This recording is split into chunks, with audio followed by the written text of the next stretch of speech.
Fine, thank you. For the memorial. Jonathan, how did Artifact come about?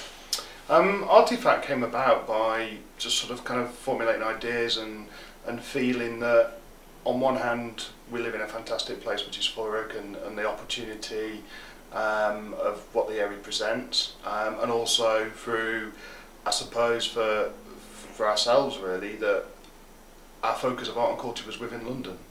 And why should we need to get on a train every time we want to go and get our art and culture? We can develop that here and you know, formulate that so we don't need to travel. And also really from sort of seeing what's happening elsewhere in the world. So, you know, there's arts initiatives in India, in Korea, in Japan, that are really taking art and contemporary art forward, and yet maybe in the West a little bit more we're not developing that in the same respect. You know, art is about what you can buy in a gallery or what you can buy at an auction, whereas there it's just about engaging people and moving forward with that.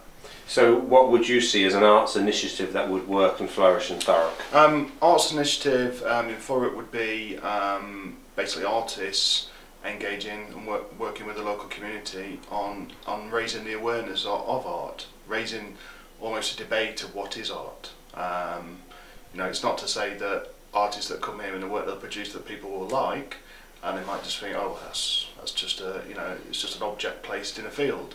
But it's about raising the debate and raising the question of what it is and meaning to people that, you know, well, we could do that, we could help, we could join in.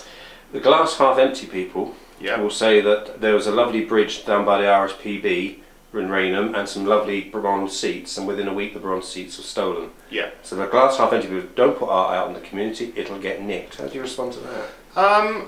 I think it's, obviously with the circumstance of that was slightly different. It was quite, you know, an expensive commission piece of work, and that is, you know, it was a real shame what happened there. I guess the kind of thing that we do and have done elsewhere in the world is, you know, well, it doesn't matter. You know, on a lake in the middle of a village in rural Rajasthan in India, somebody produced a metal sculpture and put it floating on the lake. 2 days later someone had stolen the metal because it had a value. It's like directly transferable to actually what happened down there. Now, it can be short term, you know, it may even be not even a long term piece of work that's planned to be there. But how people respond to that is almost as much as the art itself. I ran a workshop in Derbyshire last year, and one of the things was an artist actually worked with the local cancer research shop and did a full display in the window.